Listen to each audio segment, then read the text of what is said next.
काय बोललो, एक मिनिट लक्षात घ्या, मुख्यमंत्री महोदयाच्या बद्दल कोणीही बोलत असेल का मुख्यमंत्र्याला कळत नाही, तर तो प्रश्न मी कधीही आमच्यासारखा कार्यकर्ता खपून घेणार नाही.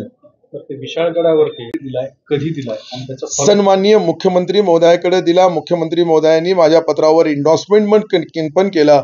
आम्ही चर्चा, शेवटी हे राज्याच्या तिजोरीवर किती भार येणार आहे, किती पैसे येणार आहे, एकंदरीत किती पैसे माफ केले तर राज्य सरकारचा किती वाटा राहील, केंद्र सरकारचा किती राहील, हे प्रपोजल मला वाटतं की या 10 दिवसामध्ये केंद्र सरकारकडे जाईल आणि केंद्र सरकार निश्चित सहानुभूतीपूर्वक विचार करून शेतकरी बांधवांना यामध्ये न्याय देईल.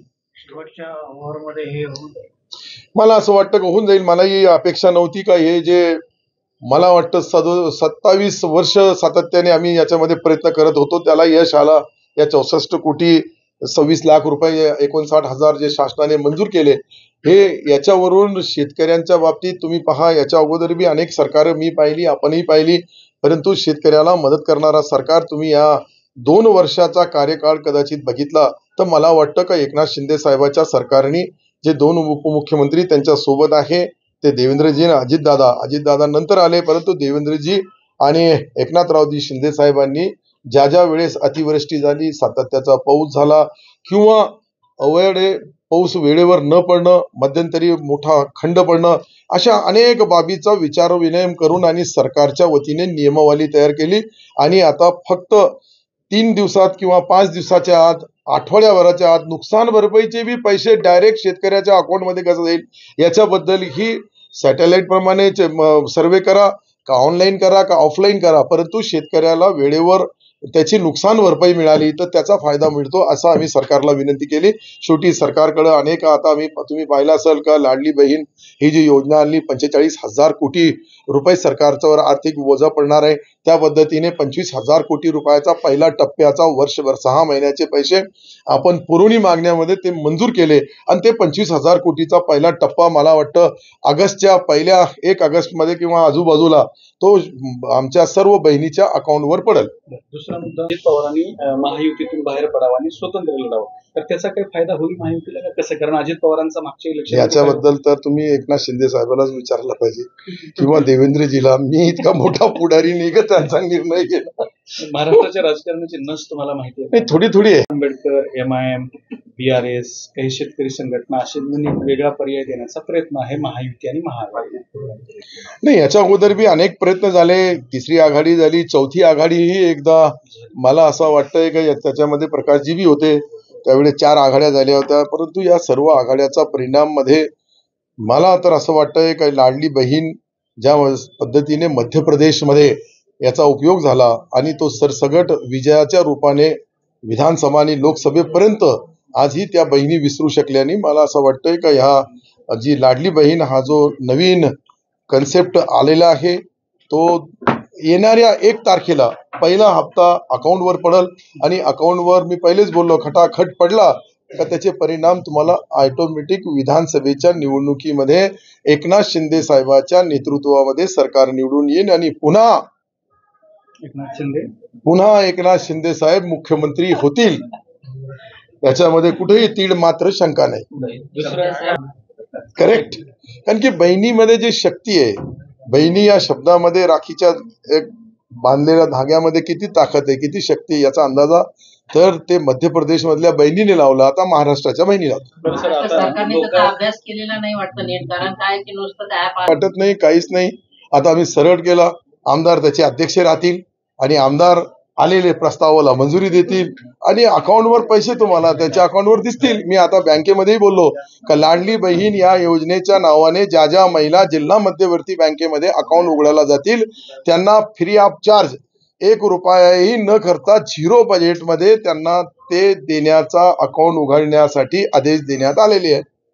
फक्त त्यांना एक अट राहील का 100 रुपये तरी त्यांच्या अकाउंटवर त्यांनी टाकावं, म्हणजे अकाउंट चेक झाला का नाही, ज्या वेळेस हप्ता त्यांच्याकडे पडेल त्यावेळेस 100 रुपये त्यांच्या अकाउंटवर त्यांनी ठेवावं. लाडकी बायको योजना, लाडकी बायको, लाडका भाऊ, लाडकी आजी. आता इतक्या लाडल्याबद्दल मला काही नाही. कारण की मी कुठेतरी जवळ आहे, मी कुणाचा तरी भाऊ आहे, मी कुठेतरी मलाही ते सर्व शब्द लागू होतात. तुम्ही जे बोलले सर्वांचा सन्मान करायला आपण लाडक्यात येत नाही. आपण लाडक्यात यासाठी येत नाही का आमदारांचा पगार पाहिला आणि मी 4 वेळेस आमदार राहिलेलो आहे, 25 वर्षापासून सरकारमध्ये आहे, तर माझा पेन्शन इतका आहे का त्याचाही टोटल मारला तर मला त्या योजनेच्या लाभाची गरज नाही.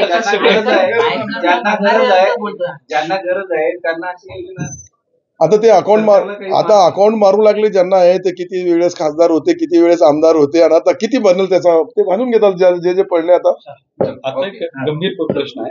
अजित मुख्यमंत्री पद केलं, बंडखोरीचा त्यांना फटका बसला, ते जोपर्यंत मुख्यमंत्री होणार नाही तोपर्यंत जखम बरी होणार नाही असं वगैरे त्यांनी स्टेटमेंट केलेलं आहे. काय वाटतं?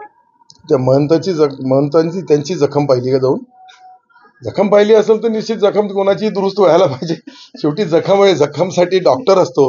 जखमसाठी मला वाटतं का त्या महंतांचा, साधू संतांचा मी सन्मान करतोय, परंतु जखम झाली तर टाके द्यायला पाहिजे आणि ते टाके त्यांच्याकडे असेल तर द्या. नाही खरं टाके आता जखम झाली तर टाकेच द्यावं लागतं. मला एकदा जखम झाली होती तर मग टाके घेतले, तुम्ही पाहिलं, तुम्हाला टीव्हीवर बी दाखवलं होते, पण टाके असे टाके जखमची. काल प्रकाश आंबेडकर असं म्हणाले की विशाल मराठा आरक्षणासाठी पुन्हा एकदा उपोषणाला बसावं लागतंय आणि उपोषणाला पण जर हे सरकार नाही ऐकलं तर मी पुन्हा मुंबईला येणार असा त्यांनी इशारा दिलाय. तर तुमचं जरंगे पाटलाला एकंदरीत त्यांच्या भूमिकेबद्दल आणि सरकारला काय सांगू? पाडू असंही ते नाही, ते त्यांच्या भावना त्यांनी व्यक्त केल्या. शेवटी तो आंदोलन करणं किंवा उपोषणाला बसणं तो त्यांचा अधिकार आहे, परंतु शेतकऱ्यांच्या बद्दल, जे शेतकऱ्याची मुलं आहे त्याच्याबद्दल चिंतित हे सरकार आहे. सरसगट मराठा समाजांना जे काही सर्टिफिकेट पाहिजे, सगळे सोयऱ्यांचा GR काढायला पाहिजे, या सर्व गोष्टीवर मला असं वाटतंय की सन्माननीय मुख्यमंत्री, उपमुख्यमंत्री गांभीर्याने लक्ष ठेवून आहे आणि अनेक मिटिंगा आठवड्यातून दोनदा तरी ही मिटिंग या मराठा समाजाच्या रिझर्वेशनाच्या बद्दल, ओबीसी बांधवांच्या वेगळ्या मागण्या आहेत, ओबीसी बांधवांनाही त्यांच्या रिझर्वेशनला धक्का न लागता सरकारने मदत करावी, अशा या दोन्ही असा पेच निर्माण झालेला आहे का यावेळेस सरकारला सर्व ज्या ज्या गोष्टी करायच्या आहेत त्या गोष्टी, एकाला न्याय देताना दुसऱ्यावर अन्याय होणार नाही, परंतु न्याय द्यायचा आहे दोघांनाही. त्यामध्ये मराठा बांधवांच्या ज्या अपेक्षा आहेत त्याबद्दल मुख्यमंत्री एकनाथ शिंदे साहेबांचा सहानुभूतीपूर्वक त्यांनी छत्रपती शिवाजी महाराजांचे चरण छुवून सर्वांच्या साक्षीने त्यांनी शपथ घेतलेली आहे, म्हणून त्यांच्यावर माझा पूर्ण विश्वास आहे. म्हणाले होते मागच्या वेळेस इथेच जरंगेंना या भाषणामध्ये मी आताही बोललो, जर सपोर्ट केला तर पाठिंबा तुम्ही व्यक्तिगत बी बोललो, त्यावेळेस बी बोललो, आताही मी त्यांनी मला कदाचित बोलवलं, सत्तार तू, मी मागल त्यांच्याकडून वेळ, त्यांनी मला वेळ दिला तर मी निश्चित त्यांच्याकडे जाईल आणि त्यांच्या सोबत त्यांची जी मागणी आहे वैयक्तिक नाहीये. ज्या वेळेस वैयक्तिक मागणी असते त्यावेळेस गोष्ट वेगळी असते, त्यांची मागणी समाजासाठी आहे आणि मराठा बांधवांना न्याय मिळावा ही माझी प्रामाणिक इच्छा आहे. यामध्ये दुसरा मुद्दा असा आहे की लक्ष्मण हाके जे आहे ते सातत्याने जरंगे पाटलावर आरोप करतात. कधी म्हणतात जरंगे पाटील हे सरकारचे हस्तक आहे, तर कधी म्हणतात जरंगे पाटील हे महाविकास आघाडीच्या जागा निवडून आणण्यासाठी बैठका घेतात. काय वाटतं हाकेंच्या? नाही, हाके त्यांच्या पद्धतीने लढाई लढतात आणि प्रत्येक माणूस आपल्या आपल्या पद्धतीने बोलतोय, परंतु शेवटी ह्या राज्यामध्ये मराठा बांधव हा आपला सर्वात मोठा भाऊ आहे. त्याची ही आर्थिक परिस्थिती, त्याच्याही आपण बाकीची शैक्षणिक परिस्थिती किंवा नोकरीमध्ये अनेक वेळेस त्यांना जी अडचण येते ती अडचण दूर व्हावी यासाठी जरंगे पाटील साहेब लढतात, ते लढू लागले. त्यांच्या लढण्यासाठी आमच्या शुभेच्छा आहे त्यांना. राहिला प्रश्न दुसरा, तर ओबीसी बांधवांना वाटतं का आपला हक्क कुणाकडे जाऊ नये आणि ही हक्काची लढाई दोघांची बी आहे. दोघांमधून हक्क निश्चित देण्याचं काम मला वाटतं मुख्यमंत्री एकनाथ शिंदे साहेब करतील. मंत्री असं म्हणतंय की मुख्यमंत्री झाले म्हणून काय झालं, त्यांना सगळं कळतं का? बघा, मी काय बोलतो, नाही असेल आमचे मंत्री असेल किंवा नसेल ते मला त्याच्याबद्दल फार भाष्य करायचं नाही, पण मुख्यमंत्री महोदयाला जे कळतं ते दुसऱ्याला कोणाला कळत नाही. इतका मोठा उठाव केल्यानंतर एक सामान्य शेतकऱ्याचा मुलगा या राज्यामध्ये आपला स्वतःच्या नावासहित गोरगरिबांच्या विश्वास प्राप्त करतो, याचा अर्थ त्यांना सर्व कळतं आणि सर्व कळतं म्हणून तर 18-18, 15-15 तास ते काम करतात, परंतु त्यांच्या विरुद्ध जे काही बोलले ह्या लोकांनाच काही कळत नाही, मला असं वाटतंय. मुस्लिम धर्मियांचं पवित्र स्थळ होतं, तिथल्या काही लोकांना मारलं, तोडफोड झाली, अतिक्रमण काढण्याच्या नावामध्ये संभाजीराजेंवरती गुन्हाही दाखल झालेला आहे. त्या जिल्हे 19 तारखेला त्याच्या विरोधात मोर्चा काढणार आहेत कोल्हापुरात. अल्पसंख्याक मंत्री म्हणून तुमची काय भूमिका? नाही, मला असं वाटतं की सर्व धार्मिक स्थळ आहे ते जपून ठेवायला पाहिजे.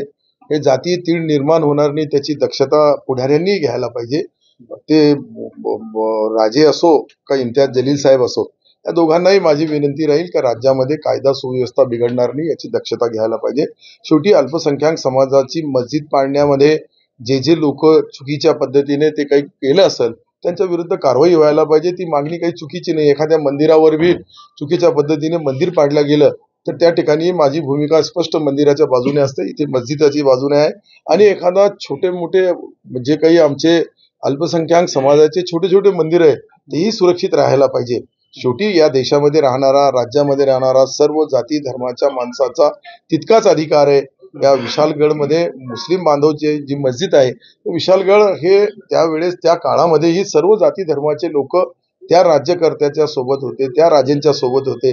आज याच्यामध्ये काहीतरी तीळ निर्माण करून छोटे मोठे, ठीक आहे, ज्या ठिकाणी येण्या जाण्याला अडथळा असेल, काही साफसफाईला अडचण असेल, काही ठिकाणच्या ज्या व्यवस्था करण्यासाठी अडचण असेल ते अडचणी दूर करायला पाहिजे. पण धार्मिक भावना दुखणार नाही याची दक्षता ते मला वाटतं राजे असेल का इम्तियाज जलील असेल दोघांनी घ्यायला पाहिजे अशी मला, पण तिथं मी एक तुम्ही मंत्री तुमच्या म्हणून. खात्याअंतर्गत काही त्याचा अहवाल घेतलाय का? नाही, आता माझ्याकडे मी त्याची संपूर्ण माहिती आमच्या आयुक्तांना बोललो मी, आणि आमचे आयुक्त ते सर्व तपासून घेतील. शेवटी मायनॉरिटी आयुक्त जो आहे तो मायनॉरिटी आयुक्त त्याची पूर्ण तपासणी करल, त्याची पूर्ण कागदपत्र तपासल आणि हे जे अतिक्रमणामध्ये जे दोषी आहे त्यांच्यावर कारवाई व्हायला. शेवटी मी पहिले बोललो, मंदिर असेल, मस्जिद असेल किंवा बौद्ध विहार असेल, या सर्वांना संरक्षण देणं सरकारची जबाबदारी आहे. हे सर्वांना सुरक्षित ठेवणं ही सरकारची जबाबदारी आहे. आणि अशा गोष्टी अशा काळामध्ये करणं हे राजकारण करणाऱ्या लोकांना राजकारण करू नये. त्यामध्ये ज्या मस्जिदीमध्ये नुकसान झालेलं आहे त्याची सर्व मला असं वाटतंय की चौकशी करण्यासाठी आमचा विभाग आणि आमच्या विभागाचे वक्फ बोर्डाचे अधिकारीही जातील तिथे, वक्फ बोर्डाचे सीओही जातील आणि आयुक्तही जातील आणि सर्व कागदपत्र तपासून ही जी परिस्थिती निर्माण झाली मी तुमच्या समोर ती सर्व ठेवली. तर एक महानता आहेत.